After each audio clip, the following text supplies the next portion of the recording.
era de 2.000 por mês, eu ganhava 50.000 por dia.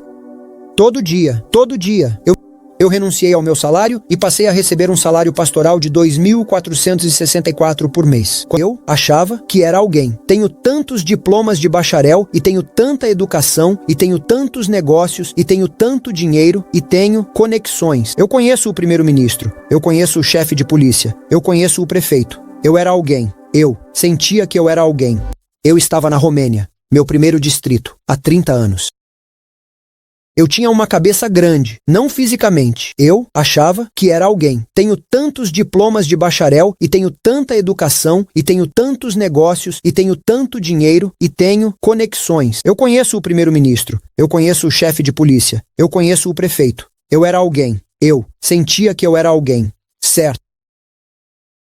E por que eu dei dinheiro para a igreja, para evangelismo, para construções, para qualquer coisa? Você sabe. Projetos. E por que eu estava envolvido com os jovens, atuando como ancião e participando do evangelismo? Eles me chamaram para ser pastor. E eu desisti da minha média. Em dinheiro romeno, quando o salário era de 2.000 por mês, eu ganhava 50.000 por dia. Todo dia. Eu me lembro quando cheguei em casa, 40.000. Esposa disse, o que há de errado com você? 40.000 hoje. Eu renunciei ao meu salário e passei a receber um salário pastoral de 2.464 por mês. Quando me chamaram para o ministério, e eu sabia com certeza que eles iriam me dar, porque eu dei tanto dinheiro para a igreja. Eles iriam me dar a maior igreja na maior cidade. Eles me deram a igreja menor e mais difícil nas montanhas. Eu tinha um caro Renault Nevada. Não sei se você conhece o Renault Nevada. Chama-se Renault 21, Renault 21. Você pode pesquisar no Google, é antigo. Naquela época, eu tinha um carro bonito e caro na Romênia. Quando as pessoas, não eram muitas, tinham um carro, você sabe. E eu levei meu carro para visitar meu distrito. E me disseram para não levar meu carro lá. Eu fui suspenso. Lembro que Rusta foi o local. Eu fiquei suspenso em uma pedra e eles tiveram que puxá-la com o trator e destruíram a parte de baixo do carro. Então, na próxima vez, eu peguei o trem. Disseram-me para descer do trem e pegar o outro trem porque este trem não vai para lá. Era um trem menor. O banco é feito de madeira. O trem era mais como... Você se lembra como nos filmes antigos. E o trem tinha os trilhos. E então havia outro trilho no meio, com uma roda que tinha, tipo, dentes. Para poder subir a montanha lá. Eu disse, isso é divertido para minha esposa. Quando chegamos lá, não havia asfalto. Estava chovendo há 3 dias e 3 noites. Eu tinha um terno Giorgio Armani, uma gravata Ralph Lauren e sapatos polo, você entende. E minha esposa desceu do trem, na lama. E eu disse, não vou pisar ali. Ele diz, saia do trem. O trem já está se movendo. Saia do trem. Eu coloquei um pé para baixo. Ele afundou. Coloquei o outro pé. Quando levantei este, a lama entrou nos meus sapatos. Eu perdi a paciência por um segundo. Eu disse algumas palavras. Minha esposa disse, acalme-se. Você é um pastor agora. Cheguei à igreja. E era sexta-feira à noite. Eles tinham culto na sexta-feira à noite. E as pessoas vinham direto das fazendas, cheirando, como se tivessem acabado de sair das vacas, ordenhando vacas e limpando. Esterco, você me entende. O cheiro era tão forte. E eles me abraçaram e eu fiquei tipo, tudo bem. E eles nem trocaram de roupa ou tomaram banho. Foram direto das vacas para a igreja. Eu disse, o que estou fazendo aqui? E eu comecei a pregar. Você tem que fazer evangelismo. Você tem que alcançar os perdidos. Você tem que crer. Você tem que... E eles disseram, nós não entendemos você. Bem, deixe-me explicar novamente. Você tem que... E eles disseram, você não fala a nossa língua, pastor. Nós não confiamos em você. Você prega o que quiser. Nós fazemos o que quisermos. E eles não me ouviram. E eles disseram, vocês, pastores, falam muito, muita teoria, mas não entendem o que significa trabalho de verdade. Eu disse, você está brincando comigo. Eu trabalho mais do que 10 de vocês juntos. Eu me movo como uma bala, como o Superman. Ah, nós não acreditamos em você. Bem, eu me lembro de um dia, era outubro. Um dos anciãos tinha uma grande fazenda e sua colheitadeira quebrou. E ele não conseguia colher o milho, e a chuva estava chegando. e ele estava perdendo toda a colheita. Ele ficaria arruinado.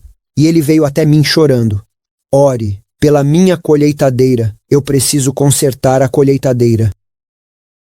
E não havia como ele consertar isso naquela semana, e a chuva estava chegando. Então eu conversei com a igreja. Eu disse, quando um sofre, todos sofrem. Quando um se alegra, todos se alegram. Estamos juntos.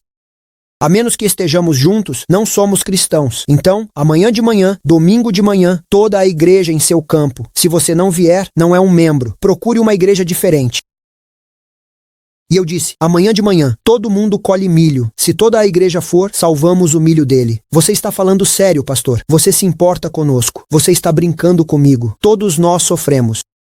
Essa é a razão pela qual choramos juntos. Nos ajudamos uns aos outros, porque temos que ser uma só família. Vamos lá? A igreja inteira veio. Eles ocuparam uma fileira, cada. Eu ocupei 2 fileiras. Quando eles estavam na metade do caminho, eu cheguei ao final e voltei. E ele olha para mim e diz, você se move mais rápido do que fala. Eu não sei se isso foi um elogio ou não. E então ele veio até mim, o ancião-chefe, e disse, agora você pode pregar. Agora confiamos em você. E ele disse à igreja uma palavra. Ele disse, ouçam-no. E toda a igreja ouviu. Que poder em um homem, você sabe, a vaca alfa. Todas as vacas seguem a vaca alfa. Ele disse, agora ouçam-no. Este pastor se importa. Então eu disse a ele, precisamos alcançar a cidade. Pastor, essas pessoas são trabalhadores. Como fazemos isso? Eu disse, bem, vamos orar. Quanto você ora pela vila? Nós não. Bem, vamos orar por eles. Começamos a orar. Eu comecei a pregar. Eu comecei a treinar. E planejamos fazer evangelismo 3 meses depois. E eu comecei a dizer a eles que na Bíblia, o corpo de Cristo é formado por membros e cada membro precisa funcionar. Se o olho não funciona, todo o corpo está doente. Se suas pernas não funcionam, todo o corpo sofre. Se seu dente não funciona, se seu rim não funciona, qualquer parte do seu corpo que não funciona, todo o corpo está doente. O mesmo na igreja, todos nós, não há ninguém para ser preguiçoso. Um adventista preguiçoso não é adventista. E eu disse, todos têm que trabalhar. Então, vamos nos organizar de acordo com os seus dons para o evangelismo. Quem cuida das crianças, quem cuida da música, quem cuida da adoração, quem está nas mesas de registro, quem está no estacionamento, quem são os recepcionistas. E começamos a organizar tudo e a planejar como fazemos os convites. Havia 2 homens na igreja que estavam mentalmente, literalmente, doentes. 2 irmãos. Eles te pegavam pela mão e não te deixavam ir, e olhavam em seus olhos. Pastor, deixe-me ir. Nós te amamos, pastor. Eu te amo. Deixe-me ir. Queremos ficar com você, pastor. E eles não deixariam você ir. Então, eu os evitava, quando os via. E esses 2 irmãos vieram até mim logo, após eu terminar meu sermão naquele sábado. Pastor, céu, o que eu vou fazer? Você disse que todos são membros do corpo. Eu disse, sim, eu disse. Você disse que todos têm que trabalhar. Sim, eu disse. Dê-nos trabalho. Queremos ser recepcionistas. Foi isso que eles disseram. Não. Você vai envergonhar a igreja. Queremos cantar. Não. Podemos pregar. Dê-nos trabalho. Você ora. Tudo bem. Agora me deixe ir. Tudo bem. Eles foram para casa e começaram a recitar. Nós oramos, nós oramos, nós oramos, e instantaneamente pararam. Por quem devemos orar? E o pai deles diz, bem, o evangelismo é para a vila. Você ora pela vila. Ok. E então eles pararam. A vila não sabe. E decidiram ir até a vila para orar. E esses 2 homens, com dificuldades mentais, foram a cada rua, a cada casa, da primeira à última. E oraram casa por toda a vila. Você acha que isso é fácil? Isso requer compromisso. Eles foram de 8 da manhã até, 8, 9, seja lá que horas. E oraram casa por casa. E eu conheço algumas das histórias das pessoas. Elas batem na porta. O pastor disse que deveríamos orar. Pelo que você quer que oremos, porque não sabemos. Bem, minha esposa me deixou. Senhor, traga-a de volta. Tchau. É isso, sem introdução, sem conclusão, sem oração longa, bonita e florida. Próxima casa. O pastor disse, você sabe, E eles vieram até mim um mês depois. Pastor, nós oramos. O que fazemos a seguir? Era paz quando eles se foram, você sabe. Então eu disse, voltem e orem mais. Na minha mente, apenas me deixem em paz. Eu não acreditava que esse homem pudesse fazer algo. Porque eles não são capazes. Vergonha de mim. Eles voltaram quando eu disse para orar mais. Para a primeira, para a segunda casa, para a terceira, para toda a rua, toda a vila. E eles oram, novamente, por toda a vila, casa por casa. Eles foram à primeira casa, pelo que deveriam orar. Bem, depois que você ora, minha esposa voltou. Senhor, obrigado por trazê-la de volta. Tchau. Eles oraram. Um mês depois voltaram. Pastor, mais um mês para o evangelismo. Terminamos de orar. O que fazemos agora? Eu disse, apenas me deixem em paz. Orem sem cessar. Vão. Adivinha só, eles voltaram para a primeira casa, segunda, terceira, quarta, quinta, cada casa, e eles oraram pela terceira vez com toda a aldeia. Quando você teve Evangeline, toda a igreja trouxe 2 pessoas. Eles trouxeram mais de 46. Eu não me lembro de 46, 47, 48. Muitos deles foram batizados. Eu perguntei a eles, vocês aprenderam doutrinas? Não. Eles falaram com vocês sobre o sábado? Não. Vocês sabem no que acreditamos? Não. Vocês querem ser batizados? Sim. Por quê? Porque ninguém se importa. A aldeia não se importa. Nossas famílias não se importam. Nossas igrejas, nossos pastores não se importam. Nossos amigos não se importam. Todo mundo pensa em si mesmo. Vocês se importam. Ninguém veio tantas vezes à minha porta para continuar vindo e orando. Vocês, podemos ver o Espírito de Cristo em vocês. Queremos nos juntar à sua igreja. Não nos importamos com o que vocês acreditam. Quer que vocês acreditem, nós acreditamos porque vemos Deus em vocês. Eu estava envergonhado de mim mesmo. Foi uma lição para eu entender. Isso não é a sua educação. O que é bom, você deve ser educado. Não é seu treinamento, você deve ser treinado. Não é sua experiência, você deve ter experiência. Mas é o poder de Deus para mudar seu coração. E se Deus pode usar um jumento? Deus pode usar qualquer um. Se Deus pôde usar 2 endemoninhados para enviá-los de volta, você se lembra. E o Lenoir diz da próxima vez, quando Jesus foi lá, toda a cidade veio por causa do trabalho daqueles 2 endemoninhados. Se Deus pode usar 2 endemoninhados que não foram a Andrews, ou a Walla Walla, ou qualquer outro lugar, não me entenda mal. Andrews é bom, mas ninguém tem uma desculpa. Eu não fui para Andrews, eu não posso trabalhar. Você pode, você não tem desculpa. Porque é baseado no poder de Deus, no que Deus pode fazer. Deus prometeu, vá, e eu estarei com você. Lembra? Vá de Jerusalém, Judeia, Samaria, eu estarei com você sempre. Se você for, Deus prometeu estar com você. Por que não vamos? Porque estamos muito confortáveis. Essa é a razão. Muito preguiçosos ou muito egoístas, sem ofensa. Se você se sentir ofendido, precisamos orar por você.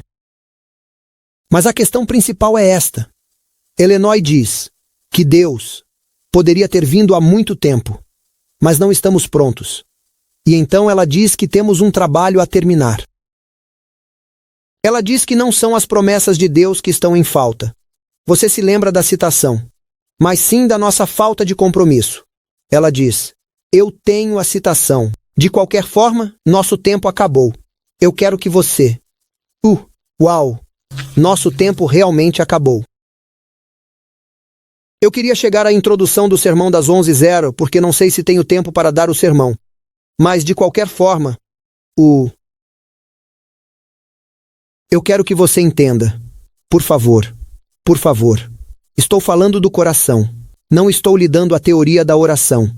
Embora eu tenha um seminário sobre oração, estou falando do coração. A menos que atuemos, perdemos tempo. Temos a tendência de acreditar que, por sermos adventistas, somos o povo de Deus. Estamos bem. Nós não estamos bem. Porque Deus nos deu uma missão. E estar nos livros da igreja não te salva. Os fariseus eram filhos de Abraão, o povo de Deus, e eles tinham as doutrinas assim como nós, e eles seguiam as doutrinas fielmente, guardavam o sábado e tudo, assim como nós. Deus nos chamou para salvar os perdidos, para ir, não para esperar, ir, não esperar. Lembro-me de quando eu tinha 17 anos, eu era o diretor do coro. O diretor do coro. Eu achava que era alguém. E eu preparei o que pensei ser o melhor programa de Natal da história da humanidade. Quero dizer, trabalhamos por meses.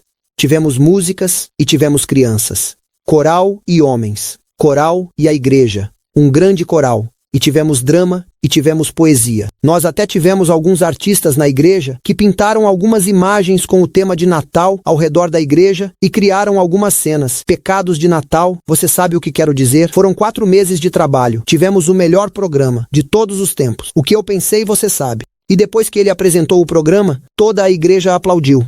E eu estava humilde, mas me senti como um peru, sabe? Grande, sabe? Olha o que eu fiz. E então eu fui para casa. Depois da igreja, depois do potluck, tudo.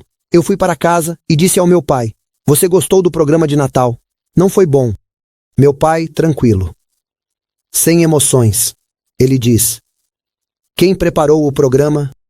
"Eu quero que você me diga, mas quero que você seja humilde." Eu disse: "Nós." Ele diz: "Quem é nós?" "Bem, a igreja, os jovens." "Aham. E quem ouviu o programa?" Eu disse: "A igreja." E meu pai disse: "Filho, se você tem uma vaca que dá leite e a vaca bebe o leite, por que você tem uma vaca?" Eu disse: "O que você quer dizer?" Eu disse: "Filho, você nunca faz agricultura no celeiro. Você faz agricultura no campo e traz a colheita para o celeiro." Israel foi rejeitado por recusarem a missão. Isolaram-se das nações. Eles deveriam ser uma luz para as nações. A casa deles deveria ser uma casa de oração para todas as nações. Abraão deveria ser uma bênção para todas as nações. Mas eles se isolaram e fizeram tudo no santuário. E ninguém era permitido entrar. E ele diz: "Você faz exatamente a mesma coisa, filho. Você é um bom fariseu." E ele diz: "Por que você tem programas na igreja se você os faz para a igreja? Vá para fora e tenha programas para a comunidade. Ou, se você fizer na igreja, vá para os cantos, para as ruas e convide a comunidade. Não tenha programas para você mesmo. Você prepara o programa, você escuta o programa, você aplaude a si mesmo e você diz: 'Que sermão hoje, que coral, vamos para casa, olá.' Por que temos igreja se não for pelos perdidos? Olá. E meu pai me disse: "Se você realmente quer ser como Jesus, então você precisa pensar sobre o que pode fazer pela comunidade e não pela igreja." E ele disse: "Sim, é bom servir a igreja, mas tudo deve ter um único propósito. Como você pode salvar os perdidos?"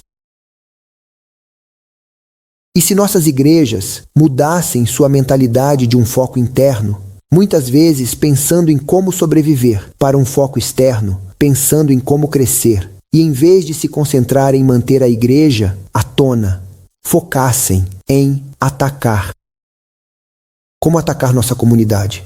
Vou falar sobre isso esta noite, em detalhes. Vou dar exemplos práticos. Os detalhes: como você pode ser uma luz, como você pode ser uma bênção, sal, que a comunidade precisa de você. E você tem uma verdadeira influência na comunidade. E todos sabem disso. Vamos terminar.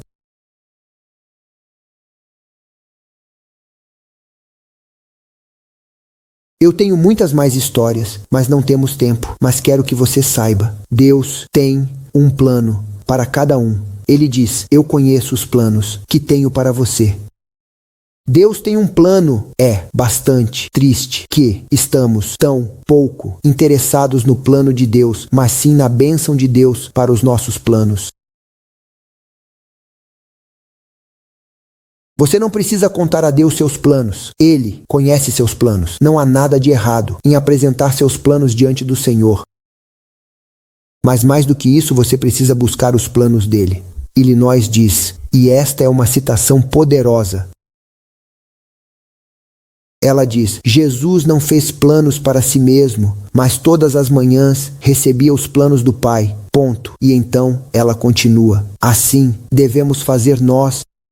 Todas as manhãs apresentamos nossos planos diante do Senhor, prontos para renunciá-los ou para cumpri-los de acordo com sua vontade, e então busque seus planos. Coloque-o em primeiro lugar e confie que Ele cuidará de necessidades. Poderoso, não é? Vou pedir que você reserve um tempo, novamente, e ore seriamente sobre isso. Não olhe para impossibilidades. Se você olhar para os problemas, se você olhar para os desafios, se você olhar para si mesmo, você pensa, sim, isso é possível para Abraão, mas não para mim. Isso é possível. Não está em seu poder. Paulo diz, eu posso fazer todas as coisas em Cristo. Não se trata do seu poder. Pare de olhar para os problemas, para os desafios. Comece a olhar para Deus, porque quanto mais você o entende, menos você tem medo. Nós não temos dinheiro. Se Deus lhe der o plano, confie em mim, eu poderia lhe contar várias histórias. Deus lhe dá o dinheiro. O problema não é o dinheiro. O problema é o nosso compromisso. Nossa falta de conhecimento de Deus. Não conhecemos nosso Deus. Nosso Deus possui todo o dinheiro. Vou contar algumas histórias esta noite. Quando Deus quer que algo aconteça, está chovendo dinheiro. O que realmente precisamos é conhecer nosso Deus e buscar seus planos todos os dias. Temos tanto medo de que, se não seguirmos nossa lista de tarefas, o que vai acontecer conosco hoje? Eu já experimentei isso repetidamente. Quando sigo a lista de Deus, Deus cuida da minha lista também. Apenas experimente. E não tente dar passos gigantes. Dê passos pequenos. Comece orando 15 minutos por alguns vizinhos. E à medida que você ora mais e passa mais tempo com Deus, você vai desfrutar disso. E então você aumenta após 1 mês ou 2 para meia hora. E você não precisa continuar aumentando até orar 4 horas todas as manhãs. Deus impressionaria você sobre o quanto você precisa de oração, estudo e sua devoção, e assim por diante. Talvez 1 hora todos os dias, talvez 1h30, eu não sei. Deus me acorda. Eu peço a Ele que me acorde e Ele o faz. E às vezes, Ele insistia. Ele me acordava às 2, sabe? E eu dizia, vamos lá, Senhor, é muito cedo. E às vezes Ele me acordava às 5, mas eu nunca começaria um dia sem Deus. Quando você começa o dia, precisa que a bateria do seu celular esteja cheia. Da mesma forma, sua vida espiritual precisa estar carregada, antes que você possa ser uma bênção.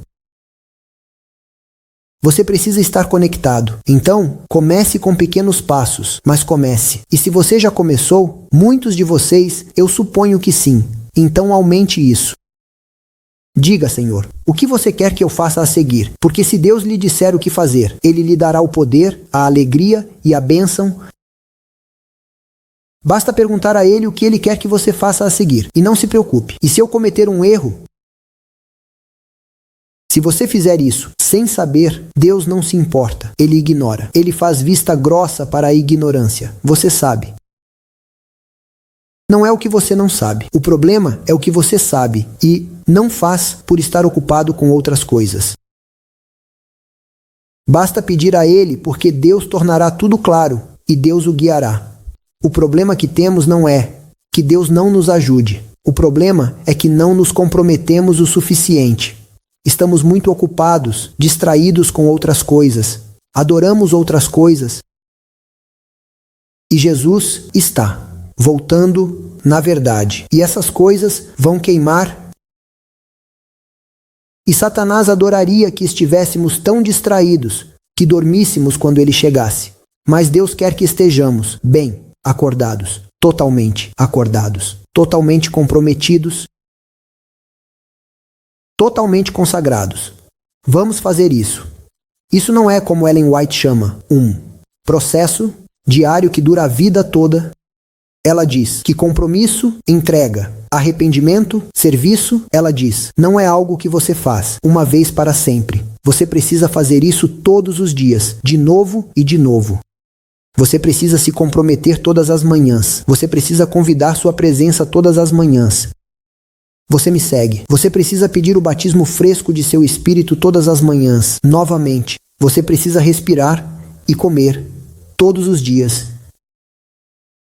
Então você precisa invocar a presença de Deus, o poder de Deus e o Espírito de Deus. Você me entende? E se entregar sua vida todos os dias. E enquanto você faz isso, não é da sua conta. Quando você cresce, pastor, eu estive orando por uma semana e não cresço. Não é da sua conta medir ou monitorar seu crescimento. Continue orando e servindo e deixe que Ele se preocupe com os resultados. Porque você não entende como Deus trabalha. Mesmo que você tente, nunca conseguirá entender a mente de Deus. Você só precisa confiar em sua promessa. Ele é capaz de terminar o que começou. Ele pode salvar até o último. Ele pode salvar Raabe. Ele pode salvar a mulher no poço. Ele pode salvar Zaqueu. Ele pode salvar o ladrão na cruz. Ele pode salvar Maria. Ele pode salvar qualquer um. Não é da sua conta como ele faz isso. Sua responsabilidade é se comprometer todos os dias e confiar que ele é fiel. À medida que você faz a sua parte, ele fará a parte dele. E Ellen White diz em Serviço Cristão que você não verá como o vento, você não verá a obra do Espírito. Você pode olhar e pode se desanimar porque não vê nada, mas ela diz que com o tempo, 1 ano, 2 anos, ao olhar para trás, você verá a mudança, você verá os resultados. Então continue trabalhando. Não procure resultados, não procure milagres, não procure uma voz, não procure bênçãos. Busque continuamente o Senhor, busque o plano dele, comprometa-se todos os dias, essa é a sua parte, e ele cuidará do resto. E mais tarde, ao olhar para trás, você verá os resultados. Ok, você entende? Tire alguns minutos e ore. E então, talvez alguém mais faça uma oração de encerramento. Talvez você tenha anúncios. Vou fazer uma pequena pausa. Deus abençoe você.